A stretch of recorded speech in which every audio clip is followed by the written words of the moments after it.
The screams echoed through the crystal chandeliered dining room, freezing the city's most dangerous men in their tracks. A terrified 4-year-old boy thrashed in a silk chair, surrounded by armed guards who couldn't soothe him.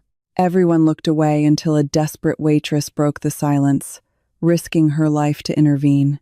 The atmosphere inside La Aura, Chicago's most exclusive dining establishment, was usually steeped in hushed negotiations, clinking crystal, and the soft hum of classical string quartets.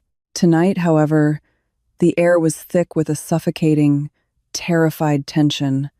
No one was eating, no one was speaking.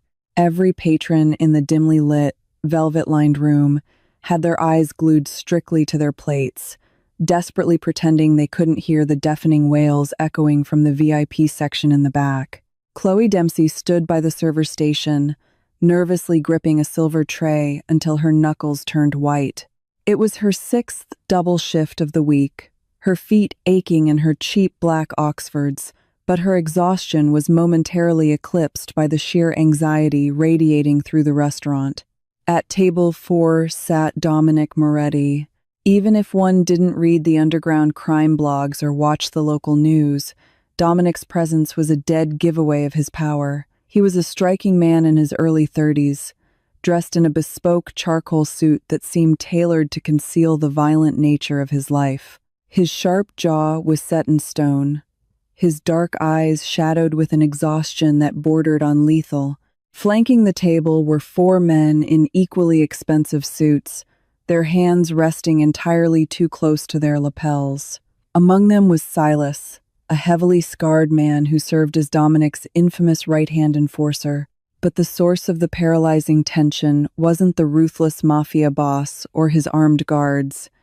It was the small, fragile-looking 4-year-old boy thrashing violently in the chair beside Dominic. Leo Moretti had been screaming for 20 straight minutes. It wasn't the tantrum of a spoiled child denied dessert. It was a guttural, hyperventilating sound of pure distress. The boy's face was flushed, tears streaming down his cheeks as he kicked the heavy oak table, sending a crystal water goblet shattering onto the imported rug.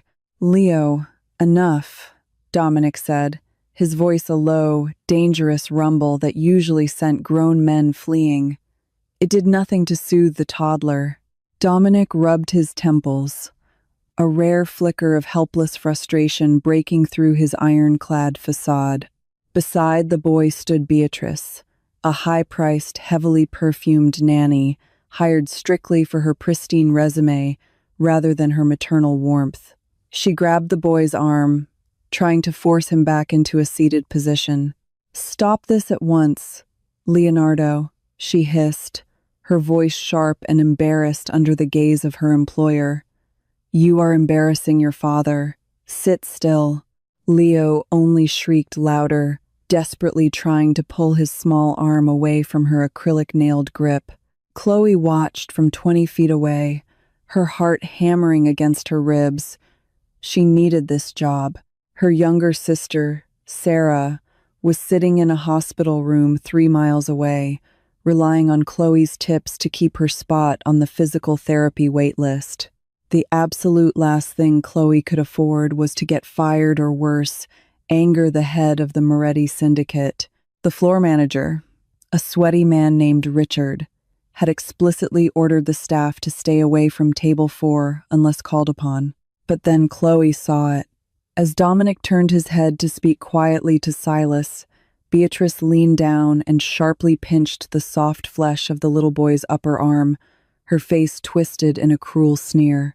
Leo let out a breathless gasp of pain, his cries turning into a panicked, choking sob as he curled in on himself, trying to hide under the heavy linen tablecloth. Something inside Chloe snapped, the fear of losing her job, the terrifying reputation of the men sitting at the table, the unwritten rules of the city's criminal underworld, all of it vanished, replaced by a blinding, fierce surge of protective instinct. Before Richard could grab her apron strings, Chloe grabbed a small, warm plate of buttery noodles from the kitchen window, picked up a fresh linen napkin, and walked straight toward the back of the room. As she approached, the guards stiffened. Silas immediately stepped into her path, his broad chest blocking her way, his hand slipping inside his jacket. Tables closed. "Sweetheart, back away," he warned, his voice like gravel. "I have his food," Chloe said, keeping her voice steady, though her hands trembled slightly beneath the silver tray. Dominic glanced up, his piercing dark eyes locking onto hers. For a second, Chloe felt like she had stepped into a freezer. There was a profound emptiness in his gaze, a cold calculation that assessed her in a fraction of a second. "Let her through," Dominic commanded softly. Silas reluctantly stepped aside. Chloe stepped up to the table. Beatrice immediately glared at her. "We didn't order that. Take it away. He is acting like an animal. He doesn't get to eat." Chloe ignored the nanny completely.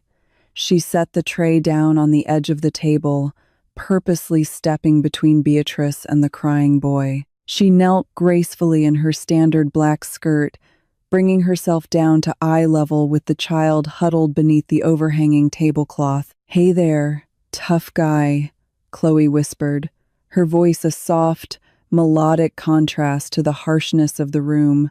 She took the clean white napkin and, with quick, practiced fingers from years of entertaining her little sister, twisted and tied it until it resembled a small, floppy-eared rabbit.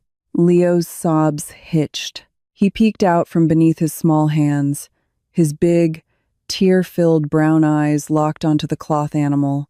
"Miss, I demand you step away from my charge," Beatrice snapped, grabbing Chloe's shoulder.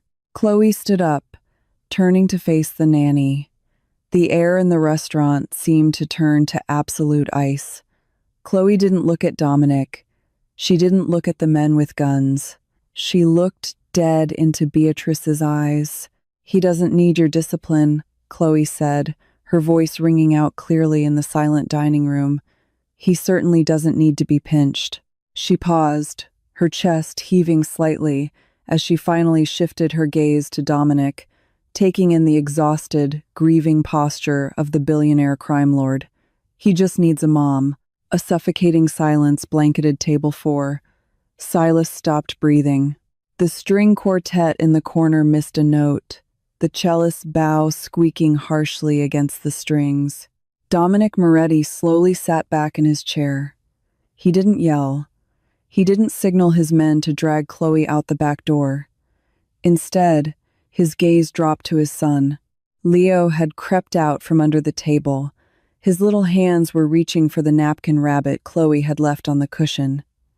He pulled it to his chest, his breathing slowing down to ragged little hiccups. For the first time in 6 months, since the night his mother's car had mysteriously plunged into the icy waters of Lake Michigan, Leo was quiet.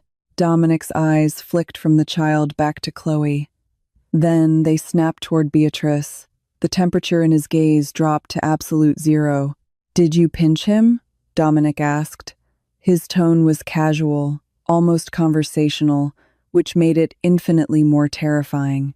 Beatrice went pale, her heavy makeup stark against her suddenly bloodless skin. "Mr. Moretti, I would never. The waitress is lying. She's just trying to cause a scene." "Silas," Dominic interrupted, not raising his voice.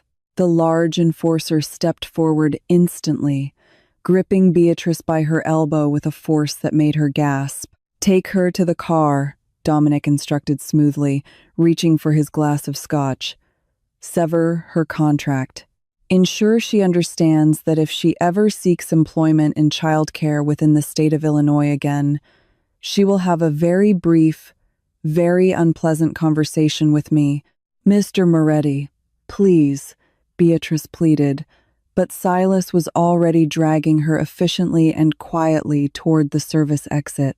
Dominic took a slow sip of his amber liquor, letting the silence stretch before turning his full, overwhelming attention back to Chloe. She was still standing there, her heart doing somersaults in her chest, suddenly intensely aware of what she had just done. She had overstepped. She had spoken out of turn to a man who ruled the city's shadows. "What is your name?" Dominic asked. "Chloe. Chloe Dempsey." She forced herself to maintain eye contact, refusing to cower. "Well, Chloe Dempsey," Dominic murmured, gesturing to the seat Beatrice had just vacated. "Sit down." Chloe hesitated, looking back toward the kitchen where Richard was practically tearing his hair out. "Sir, I have other tables." "Your manager will be compensated," Dominic said dismissively. "Sit." It wasn't a request. Chloe carefully slid into the heavy, velvet-upholstered chair next to Leo. The little boy immediately shifted closer to her, his small fingers still clutching the napkin rabbit. He looked up at her, pointing a chubby finger at the bowl of warm noodles she had brought. Chloe smiled softly, picking up a fork and twirling a small amount of the pasta, feeding it to him. Leo ate it without a fuss. Dominic watched the interaction with intense scrutiny. He had hired pediatricians, child psychologists, and highly recommended nannies, and none of them had managed to get Leo to eat a full meal without a crying fit in months. Yet this waitress in a stained apron had dismantled his son's defenses in 3 minutes. "You have a way with children," Dominic observed, resting his elbows on the table and steepling his fingers. "I practically raised my little sister," Chloe replied, keeping her focus mostly on Leo to avoid the heavy intensity of Dominic's stare. "Children don't act out because they're bad. They act out because they're overwhelmed and don't have the vocabulary to explain it." He was scared. The room is loud, the people are tense, and his nanny lacked empathy. "He lost his mother 6 months ago," Dominic stated bluntly. Chloe's hand paused in midair. A wave of profound sadness washed over her. She looked at the little boy, suddenly seeing the deep, structural grief hiding behind his toddler tantrums.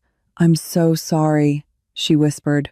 Dominic waved a hand, a sharp, dismissive gesture meant to cut off any further pity. "I don't need condolences, Miss Dempsey. I need a solution. My empire requires my full attention, and my son is spiraling. I need someone who can ground him." He leaned forward, the scent of expensive cologne and dark coffee drifting toward her. "I want you to come work for me." Chloe blinked, nearly dropping the fork. "Excuse me?" "You will move into the estate," Dominic continued, his tone businesslike, as if he were negotiating a shipping route rather than a caregiver for his son. "You will be Leo's primary caretaker. You will have a private suite, a clothing allowance, and complete authority over his daily routine. In exchange, you will be compensated handsomely." "Mr. Moretti, I am a waitress," Chloe stammered, shaking her head. "I'm not a professional nanny. I have an apartment. I have a sister in the hospital. I can't just uproot my life." Dominic's eyes narrowed slightly. He signaled to one of the men behind him, who instantly stepped forward and handed him a slim leather tablet. Dominic tapped the screen a few times. "Sarah Dempsey," Dominic read aloud, his voice devoid of emotion. "Age 18. Severe spinal injury from a hit-and-run 2 years ago. Currently residing at Street Jude's Recovery Center. Outstanding medical debt." He paused, looking up at Chloe. $340,000. Chloe felt the blood drain from her face.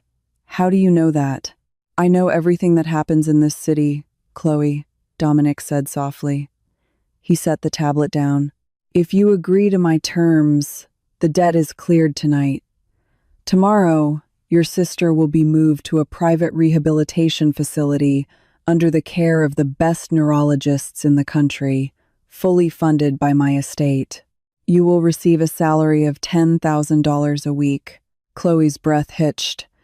It was a fortune. It was life-altering, impossible money. It was the absolute salvation of her family. but it meant stepping into the den of a predator. It meant living under the roof of a man who commanded killers. She looked at Dominic, seeing the cold, ruthless mob boss the world feared, but then she felt a small, warm hand tug on her sleeve. She looked down. Leo was staring at her with wide, desperate eyes, offering her half of his napkin rabbit. He was just a little boy who was drowning in a dark world, desperate for a lifeline. Chloe swallowed hard, closing her eyes for a brief second to steady her racing heart. She opened them and met Dominic's unyielding gaze. "I want it in writing," Chloe said, her voice barely above a whisper but firm. "And I don't answer to your guards. When it comes to Leo, I am in charge." A faint, almost imperceptible smirk touched the corner of Dominic's mouth. Done. 10 minutes later, Chloe Dempsey took off her stained apron, left it on the server station, and walked out the front doors of Laura. She climbed into the back of a black, armored SUV, holding the hand of a sleepy 4-year-old boy, entirely unaware of the dangerous, bloody, and emotionally devastating world she had just agreed to call home. The armored SUV glided silently past the wrought iron gates of a sprawling estate in Winnetka, one of Chicago's most affluent and heavily wooded suburbs. Chloe stared out the tinted window, her pulse a frantic drumbeat in her ears. The property was a fortress disguised as a modern architectural masterpiece.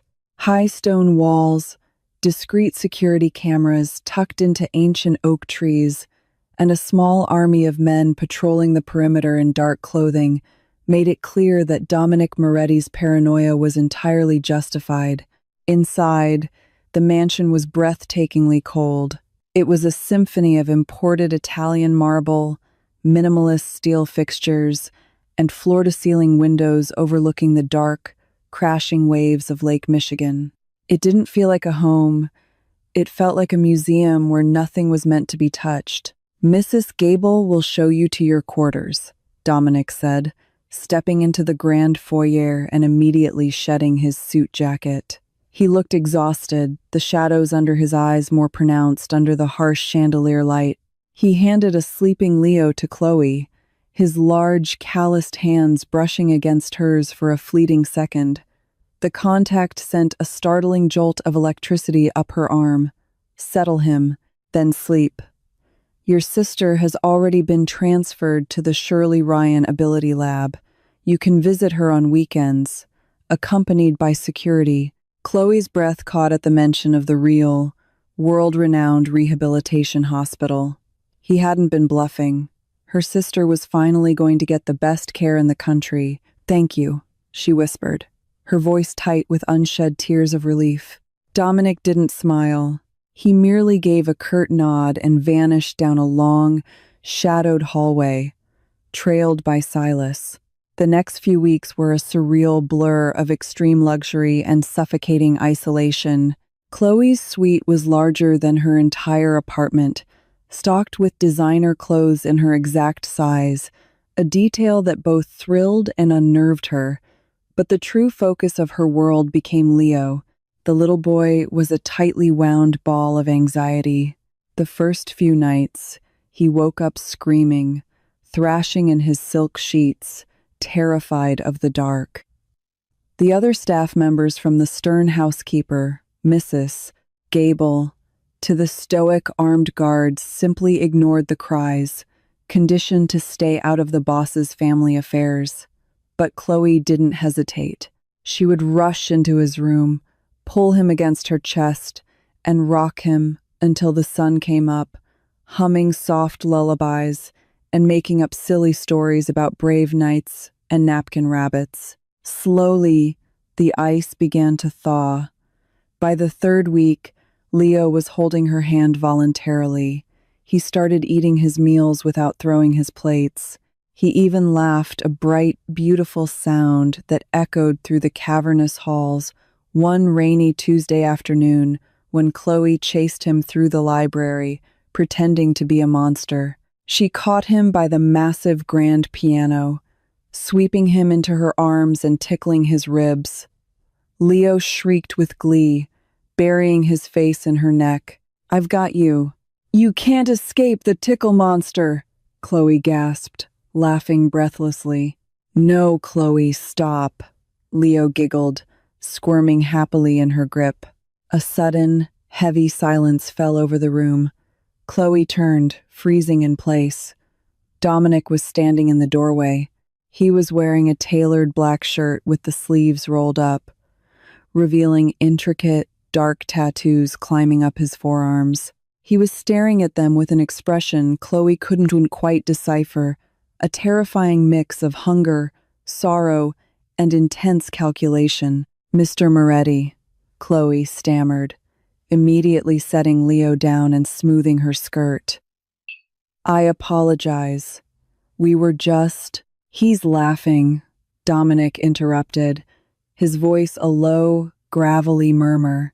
He stepped into the room, his eyes locked on his son. It was the first time Dominic had seen the boy smile since his mother's funeral.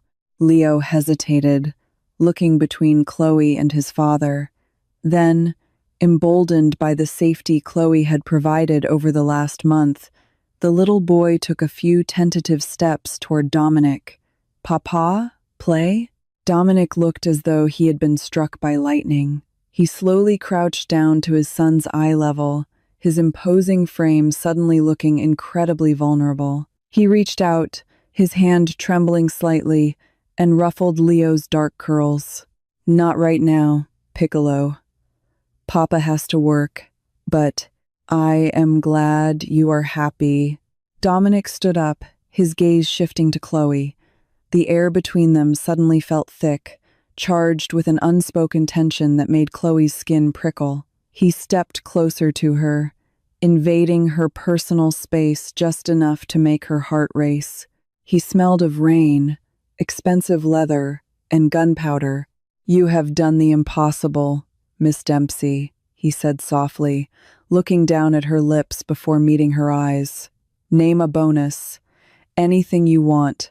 "I just want him to feel safe," Chloe replied, her voice barely a whisper, refusing to back down from his intense stare. "Money can't buy that, Dominic." She realized too late that she had used his first name. She braced herself for a reprimand, but Dominic only stepped closer, his thumb grazing her jawline in a fleeting, burning touch. "No," he agreed softly, "it can't. But perhaps you can." Before she could process the implication of his words, Silas appeared in the doorway, his face grim. "Boss, we have a problem at the docks. The Colombians." In an instant, the vulnerable father vanished, replaced by the ruthless syndicate leader. Dominic's eyes went dead.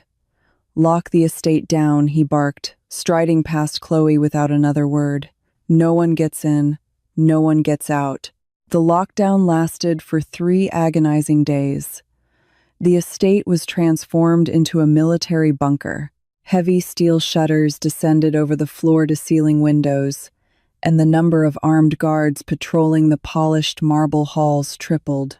Chloe tried to keep Leo distracted with finger painting and movies, but the heavy, oppressive atmosphere of impending violence seeped under the doors like poison gas. On the 4th night, unable to sleep, Chloe left her suite to get a glass of water from the main kitchen. The house was dead quiet, save for the muffled rhythm of the rain lashing against the steel window shutters. As she walked past the east wing, a section of the house Mrs. Gable had strictly forbidden her from entering, she noticed a door slightly ajar. It was the master study, a room Dominic rarely used. Driven by a mix of exhaustion and reckless curiosity, Chloe pushed the door open. The room was perfectly preserved, smelling faintly of jasmine and old paper. It didn't look like Dominic's cold, calculated spaces. It was entirely feminine. Soft velvet armchairs, a delicate vintage writing desk, and framed photos of a stunning woman with dark hair and Leo's brown eyes. Isabella. Chloe stepped inside, feeling like an intruder. She walked over to the desk. There, hidden under a stack of old architecture magazines, was a small, leather-bound journal. It was slightly charred around the edges, as if it had been pulled from a fire. Her heart hammering against her ribs, Chloe opened it. The handwriting was frantic, completely unlike the elegant woman in the photographs. October 12th. He thinks I don't know, but I hear them talking. The Rossi family isn't backing down. They want Dominic's territory, and they know the only way to break him is through us. Dominic thinks his guards are enough, but he's blind to the rot inside his own house. Silas trusts the wrong men. Chloe flipped the page, her blood running cold. November 3rd. I have to get Leo out. If I stay, they will kill me to send a message. If Dominic finds out I'm planning to run, he'll lock me in a cage. I've secured fake passports. We leave on the night of the charity gala. I will drive the car into the lake, make it look like an accident, and take the extraction boat from the marina. It's the only way my son will ever be free of this blood. Chloe clamped a hand over her mouth to stifle a gasp. The narrative the entire city believed, the tragic accident of a billionaire's wife losing control of her car on an icy road, was a lie. Isabella hadn't been murdered by rivals, nor was it an accident. She had faked her own death. But wait, the police had recovered a body. Before Chloe could process the horrific implications, the heavy oak door slammed shut behind her, the sound echoing like a gunshot. Chloe spun around. Dominic stood in the shadows, his face an unreadable mask of fury and grief. His white shirt was stained with dark, terrifying smears of dried blood, and his knuckles were bruised and split. You were told never to enter this wing, Dominic said, his voice deadly quiet. Dominic, Chloe backed up against the desk, clutching the journal to her chest. The door was open. He crossed the room in 3 long strides, cornering her against the edge of the mahogany desk.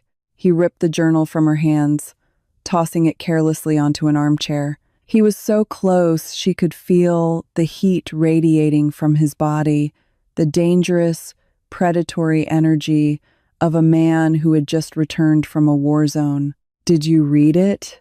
He demanded, slamming his hands onto the desk on either side of her hips, trapping her.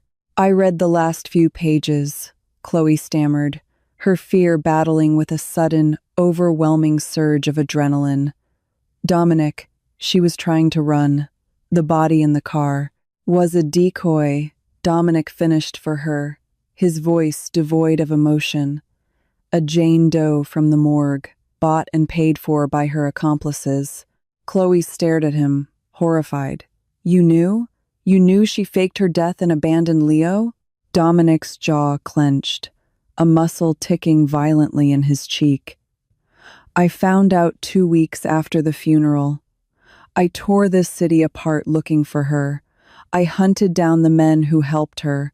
And do you know what I found, Chloe? He leaned in, his face inches from hers, his dark eyes blazing with a tormented fire. I found out she didn't just run. She sold out my shipping routes to the Rossi family to buy her freedom. She put a target on my back, and worse, on my son's back, just to escape. The revelation hit Chloe like a physical blow. The grieving widower wasn't mourning the loss of his wife. He was mourning the catastrophic betrayal of the woman he loved, the mother of his child who had traded their lives for her own survival. That's why Leo was so broken, Chloe whispered, piecing the psychological puzzle together. It wasn't just grief. He remembers that night. He remembers her leaving him behind. Dominic looked away, his ironclad control finally fracturing. He dropped his head, his forehead resting lightly against Chloe's shoulder. It was a gesture of such profound exhaustion and vulnerability that it made Chloe's breath catch. The most dangerous man in Chicago was falling apart in her arms. I couldn't fix it, Dominic murmured into her neck, his voice cracking. I can burn a city to the ground, but I couldn't stop my son from crying for a mother who threw him to the wolves. He lifted his head, his dark, intense gaze locking onto hers. Until you... Chloe's heart was beating so fast she felt dizzy. Dominic, you stepped in front of my men, he said, his voice dropping an octave, his hands sliding from the desk to grip her waist. You looked me in the eye and defied me for a child you didn't even know. You brought light back into this cursed house. He leaned in closer, his lips hovering mere millimeters from hers. The scent of blood and rain was intoxicating. Chloe knew she should push him away. He was a criminal, a murderer, a man steeped in violence, but as she looked into his eyes, she didn't see a monster. She saw a fiercely protective father, desperately trying to hold his broken world together. Before either of them could close the distance, a deafening explosion rocked the estate. The floorboards violently shuddered, and the crystal chandelier above them shattered, raining glass down onto the rug. The power instantly cut out, plunging the room into pitch blackness. A split second later, the shrieking wail of the perimeter breach alarms tore through the silent house. Dominic's romantic vulnerability vanished instantly. He grabbed Chloe by the arm, yanking her toward the door. "The Rossies," he snarled, pulling a heavy Glock from the holster at his waist. "They've breached the gates. Go to Leo's room. Now." The sprawling Winnetka estate, once a silent mausoleum of marble and grief, erupted into absolute, terrifying chaos. Crimson emergency strobe lights slashed through the darkness, casting elongated, horrific shadows against the walls as the deafening wail of the perimeter breach alarms tore through the night. Dominic didn't hesitate. The vulnerable man who had just rested his head on Chloe's shoulder vanished entirely, instantly replaced by the lethal, apex predator of the Chicago syndicate. He maintained a vice-like grip on her forearm, hauling her behind the heavy mahogany desk just as a spray of suppressed automatic gunfire shattered the East Wing's floor-to-ceiling windows. Shards of bulletproof glass rained down around them like jagged diamonds. "Keep your head down," Dominic barked over the din, chambering around into his Glock. He tapped an earpiece. "Silas, sit rep." A burst of static hissed before Silas's gravelly voice came through. They blew the western gate. Heavy armor, 24 men. It's the Rossies, but they had the access codes. Someone on the inside opened the door. Dominic's jaw locked. "Garrett. Has to be," Silas confirmed. "I'm pinned in the grand foyer. The panic room is compromised. You have to take the hidden stairwell to the roof." Dominic turned to Chloe, his dark eyes stripping away any room for panic. "Can you run?" Chloe's heart hammered violently. She was just a waitress, but the thought of 4-year-old Leo alone in his massive bedroom cut through her paralyzing fear. "I can run," she said, her voice shaking but resolute. "Stay right behind me." They moved through the darkened corridors like ghosts. The air was thick with the acrid stench of cordite and burning drywall. Down below, the staccato rhythm of a vicious firefight echoed up the grand staircase. Dominic moved with terrifying precision. Twice, they encountered heavily armed men in black tactical gear. Both times, Dominic eliminated them with cold, calculated shots before Chloe could even fully process the threat. They reached the north wing. Leo's bedroom door was slightly ajar. Chloe sprinted inside the pitch-black room. "Leo!" she cried out, dropping to her knees. A tiny, muffled whimper came from the walk-in closet. She threw open the door to find Leo buried under a pile of discarded dry cleaning. His hands were clamped over his ears, his face wet with tears, trembling violently. "Oh, sweet boy.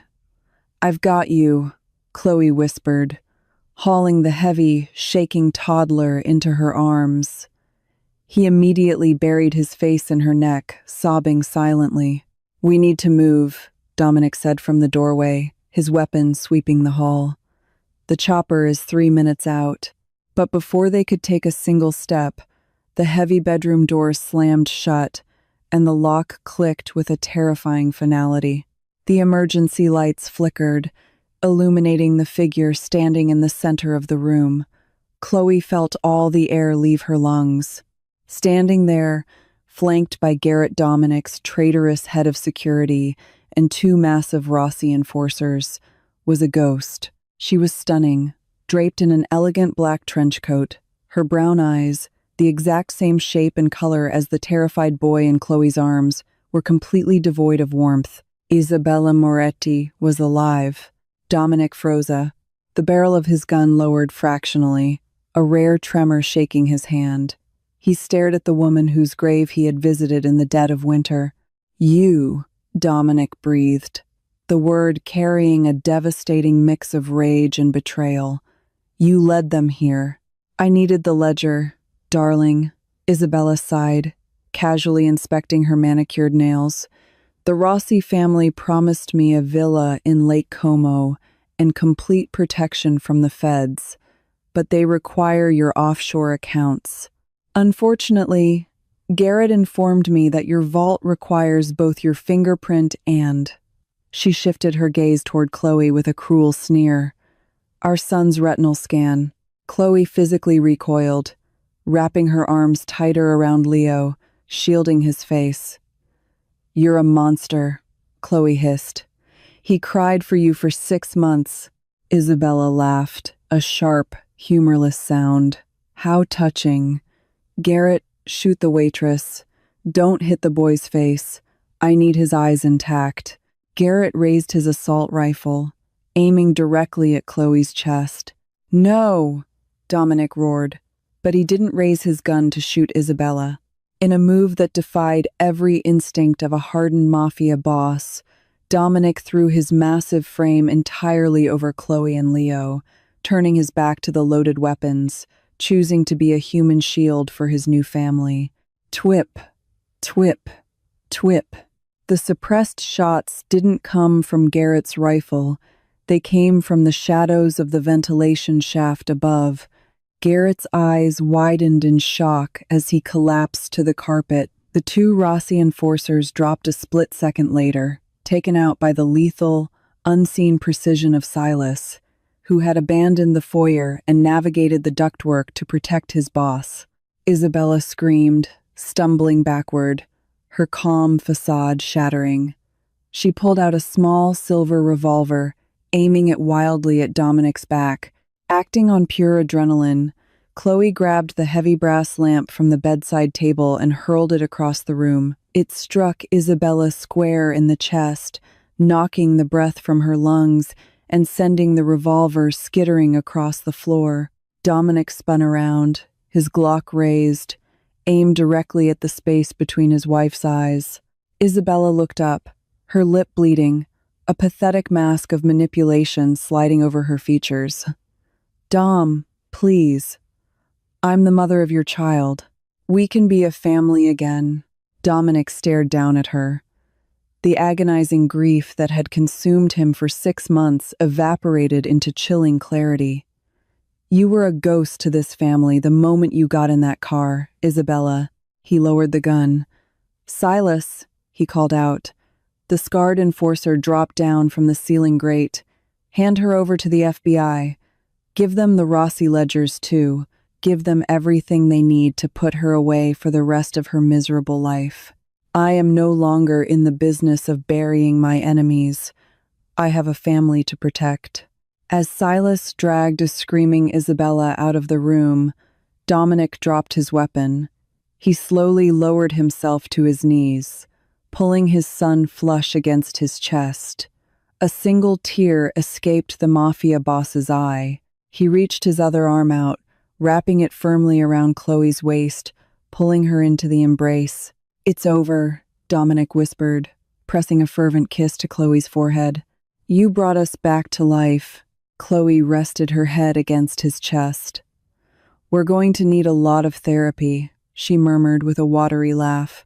Dominic smiled, a real, genuine smile that illuminated the shadows.